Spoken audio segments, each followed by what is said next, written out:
Shalom, meus amigos, tudo bem com vocês? Espero que sim. Fazer um rápido comentário sobre a Parashá Vaierá. Faltou comentar algumas parashot, vamos passar tudo isso a limpo. A Parashá Vaierá, ela começa em Gênesis 18, 1 e vai até Gênesis 22, 24. E ela abre um discurso bem interessante.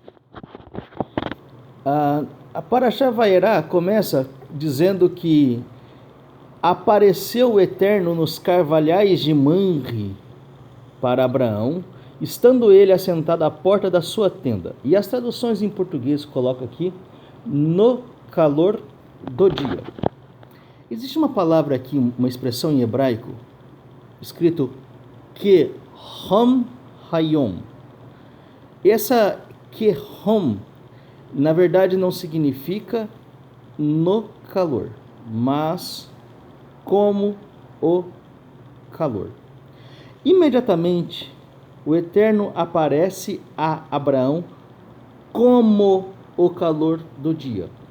E Abraão, então, passa a ver 3 homens. Esse texto de Gênesis 18, ele é repleto do verbo vaiaré. Vaierá é o mesmo verbo, só está num tronco diferente, que é o verbo ver. Então é como se fosse, foi visto por Abraão Deus nos carvalhais de Mamre, como o calor do dia. Quer dizer que Deus apareceu para Abraão, o Eterno, Hakadosh Baruch Hu, apareceu para ele na forma de um anjo? Não. Apareceu para ele na forma de um homem? Não. Apareceu para ele como? Numa manifestação da natureza. Abraão entendeu que aquele calor era o Eterno. Nós já comentamos bastante da percepção de Abraão. E perceba como o verbo ver vai estar recheado nesse capítulo. Eu vou te propor um exercício.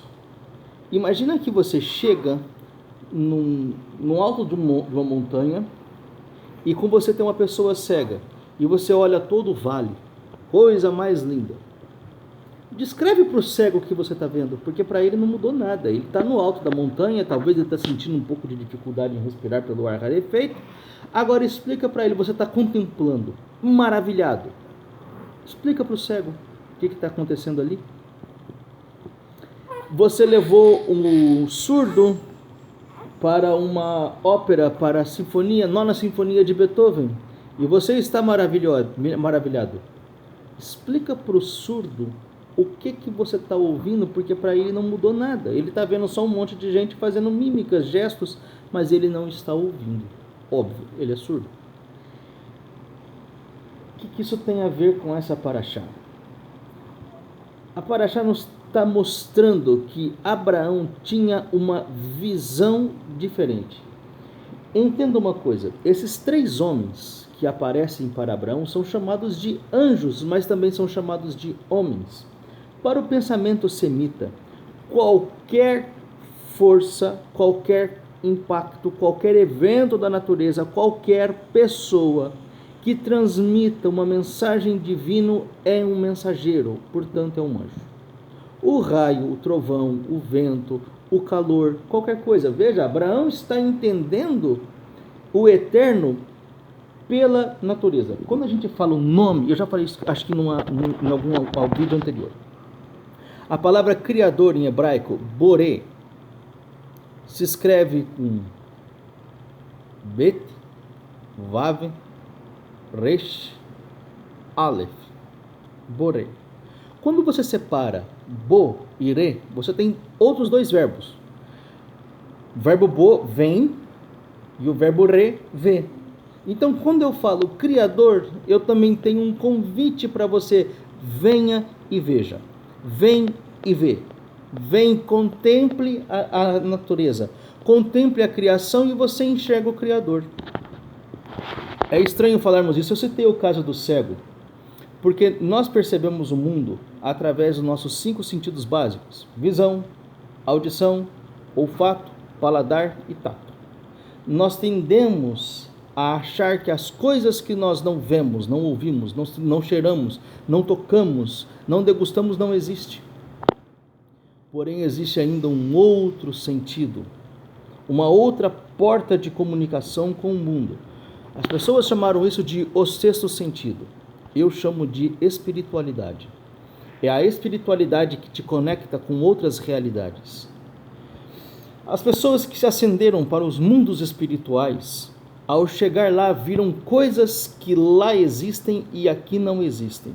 E eles não tiveram como explicar o que viram, porque não existe. Pensa, você vai para Marte, lá existe uma sociedade que existem coisas que lá não tem. Para começar a nave deles, o que você vai falar que eu viajei num disco voador, mas disco voa. Em 1960, quando dizia disco voador, o único disco que existia na face da Terra era o LP, aquele disco de vinil, só se você fizesse arremessasse ele para aquilo voar. Mas por que chamavam de disco voador? Porque não existia coisa similar para explicar o evento que viram e usaram coisas comuns para explicar. Descreva para o cego o vale que você está contemplando. Você vai ter que usar coisas próximas da realidade dele para explicar aquilo. Contudo, o cego não vai ter a real compreensão daquilo que você viu, porque aquilo não existe na realidade do cego. O som da Sinfonia Nona de Beethoven não existe na realidade do surdo. Você pode explicar para ele o que você está ouvindo, mas ele não vai compreender porque está fora da realidade. Assim também o mundo espiritual foi comparado com coisas. Por exemplo, trono. Trono para Deus é a maior incongruência que existe. Quer ver só? O que é maior, o trono ou as nádegas do rei? É óbvio que é o trono, caso contrário, o rei construiria um outro trono para caber as nádegas dele. Se eu digo que Deus é infinito, qual é o tamanho do trono para que Deus possa sentar nele? O que é maior, a casa do gigante ou o gigante? É óbvio que é a casa do gigante, caso contrário, o gigante não moraria ali, porque ele não consegue entrar na própria casa. Se o eterno é infinito, se Deus é infinito, qual é o tamanho dos céus para comportar Deus? O universo inteiro é um grão de areia que você joga dentro do oceano. O oceano é Deus e o universo inteiro, não estou falando o nosso planeta, o universo inteiro é só um grão de areia dentro de uma vastidão do oceano chamado Deus. Abraão começa a entender que no mundo existem regras, existem leis estabelecidas. Nós chamamos essa lei de natureza. Como eu disse, se você vê a criação, se você vê a Beriá, aquilo que foi criado, você vê o Borê. E como eu vejo o Borê, vem e vê. Vem, contempla, abre os teus olhos e veja, contempla. Abraão, quando entende que o Eterno estava manifestando a ele na forma do calor, ele também vê 3 homens chegando. E mais que esses 3 homens, ele vê neles mensageiros divinos. Mas ali personificava a Trindade. Um deles é chamado de Adonai. Os 3 são chamados de Adonai. Por quê? Porque os 3 estavam representando o Eterno. E o texto é enfático e chamar de foram os homens para Sodoma, foram os homens para Gomorra. Eles usaram, mas eles falam o nome como se fosse Deus em primeira pessoa. Todo mensageiro traz o recado de Deus. Todo mensageiro faz isso e é como se você estivesse falando com o próprio Deus. É o mensageiro dele. O embaixador da Rússia representa a Rússia e ele é a Rússia no Brasil. Se você der um tapa na cara do embaixador da Rússia, você deu um tapa na cara da Rússia. Se você mata o embaixador no Brasil, o embaixador da Rússia no Brasil, você declara guerra à Rússia. É ato de guerra. Não é difícil entender isso. O representante representa aquele que o enviou. O mensageiro fala como se fosse a própria boca daquele que ele está trazendo a mensagem. E aqueles homens vão falar em nome de Deus. E aliás, a linguagem é colocada como se fosse o próprio Deus, para passar essa ideia da representatividade. Talvez o discurso daqueles homens foi até diferente do registrado, mas o registro é para mostrar para nós que nós temos uma forma de perceber Deus nas circunstâncias de nossa vida, nos moldando, nos conduzindo. A forma como o oleiro usa para amassar o barro e modelar ele é através das suas forças de compreensão, as forças da natureza. Às vezes o texto sagrado está dizendo de uma família que sai de um lugar e vai para o outro. Ela não está falando de uma família física, ela está falando de uma circunstância espiritual que provocou uma mudança no mundo terreno. Lembra as pessoas que ascenderam a espiritualidade, viram coisas lá que não existem aqui, e para explicar essas coisas, eles deram os nomes daquelas que existem aqui na nossa realidade. Ele chama vaso, ele chama criatura, rosto de homem, rosto de águia, rosto disso, nada disso era assim. Não existiam palavras. Não existe palavra suficiente para descrever o Criador. Por isso nós o chamamos justamente de eterno. Ou o próprio nome dele, Yud-Hei, Vav-Hei, que não é nome de Deus, porque Deus não tem nome, não tem descrição suficiente para ele, mostra a sua eternidade, aquele que é, que era e há de ser. Deus está em adaptação. A obra da criação nunca parou, está continuamente sendo criado o mundo, modelado o mundo, para que nós chegamos ao ápice do propósito da criação.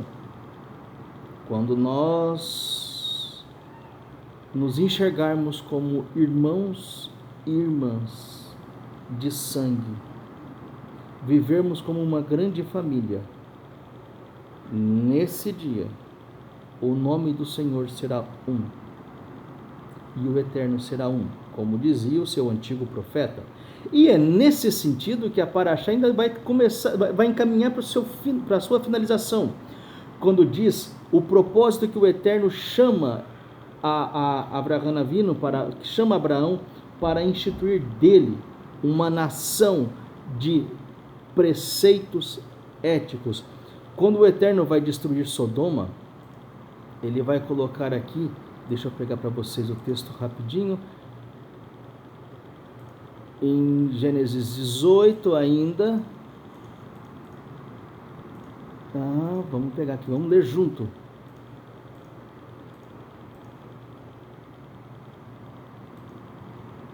Só um minuto.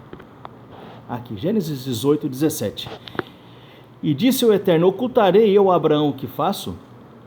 Visto que Avraham certamente virá a ser uma grande e poderosa nação, e nele serão benditas todas as nações da terra, porque eu o tenho conhecido, e sei que há de ordenar a seus filhos e a sua casa depois dele, para que guardem o caminho do Senhor, para agir com justiça, sedacá e juízo, para que o Senhor faça vir sobre Abraão o que acerca dele tem falado. Isso é o que o Eterno espera de você. O Eterno espera que eu fique lá no templo, louvando 10 horas por dia, de joelho, agradecendo, orando. Para com isso, cara. Olha aí, Gênesis 18, 19. Leia aí o que o Eterno esperou de Abraão. Justiça, juízo. E que guarde o caminho do Eterno. Revele para as criaturas o Criador. E mais ainda, seja você o emissário de Deus. Como? Seja a imagem e semelhança de Deus. Seja para o seu próximo tudo aquilo que você espera que Deus seja para você. Simples assim.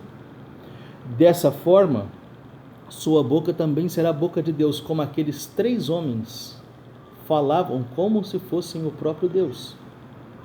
Quando entendermos que o Eterno está por trás das circunstâncias da nossa vida, aliás, está por trás não, está acima delas, comandando elas, nada foge ao controle do grande rei.